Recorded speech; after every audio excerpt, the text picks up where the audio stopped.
এই মুহূৰ্তত মৰিগাঁও বাৰ্তাৰ দৰ্শকসকলক জনাওঁ যে মৰিগাঁও আৰক্ষী বৃহৎ সাফল্য।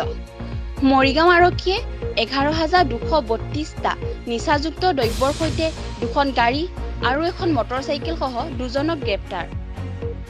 মৰিগাঁও জিলা মিকিৰভেটা আৰক্ষীৰ বৃহৎ সাফল্য। মিকিৰভেটা আৰক্ষী থানাৰ ভাৰপ্ৰাপ্ত বিষয়া মৃদুল হাজৰিকাৰ নেতৃত্বত নিশা অভিযানকালত বালিজান অঞ্চলৰ মুবাছিৰ ইকবাল বাহাৰ নামৰ এজন ব্যক্তিৰ ঘৰৰ গাড়ী ৰখা গেৰেজত থকা এটি সুৰংগৰ পৰা আৰক্ষীয়ে 11,232টা নিচাযুক্ত দ্ৰব্য উদ্ধাৰ কৰিবলৈ সক্ষম হয়।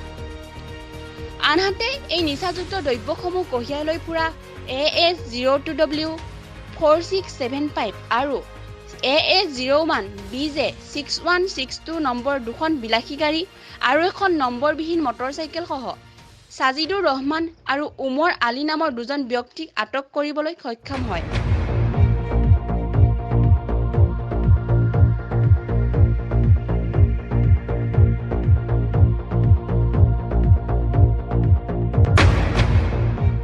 মৰিগাঁও জিলাত এই যিটো ড্ৰাগছৰ যিটো বেহা নৱপ্ৰজন্মক ধ্বংস কৰাৰ যিটো কাৰবাৰ, এই বিষয়ে মোক প্ৰতিদিনে এবাৰকৈ হ'লেও কোনোবা এজন নহয় কোনোবাই ফোন কৰে আৰু মই অহাৰ পৰা এই বিষয়টোৰ ওপৰত অতি কঠোৰ হৈছোঁ।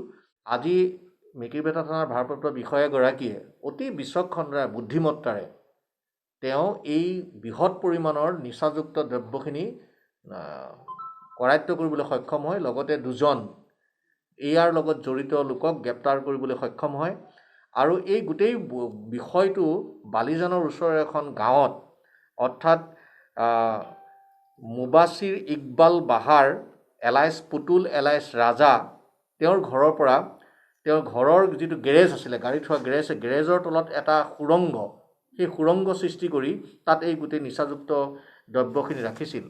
সৰ্বমুঠ 11,232টা নিচাযুক্ত দ্ৰব্য আৰু সেই দ্ৰব্যবিলাকৰ টেবলেট, সেইবিলাকৰ ভিতৰত আছিলে কৰ্নেক্স, প্ৰক্সোভাম, ৱাৰিক্স আদি টেবলেটবিলাক আছিলে আৰু আমি 6 কাৰ্টুন নিচাযুক্ত আৰু ফাৰ্মাচীত যিবোৰ প্ৰেছক্ৰিপশ্যন নহ'লে বিক্ৰী কৰিব নোৱাৰে, ডক্টৰৰ প্ৰেছক্ৰিপশ্যন হ'লেহে বিক্ৰী কৰিব পাৰে, তেনেজাতীয় 6 কাৰ্টুন আমি বস্তু ধৰিছোঁ আৰু ইয়াৰ লগত আমি 2জন এই ঘটনাৰ লগত জড়িত ব্যক্তিক আমি গ্ৰেপ্তাৰ কৰিছোঁ। এজনৰ নাম হৈছে সাজিদুৰ ৰহমান, তেওঁ 32 বছৰ বয়স, তেওঁ বৰ তেলাহী থানা ধৰমতুল। দ্বিতীয়জন উমৰ আলী, 37 বছৰ বয়স, তেওঁ উত্তৰ মিলনপুৰ ৱাৰ্ড নম্বৰ 11 মৰিগাঁও টাউনৰ। ইয়াৰ লগত আমি 3খন গাড়ী জব্দ কৰিবলৈ সক্ষম হৈছোঁ।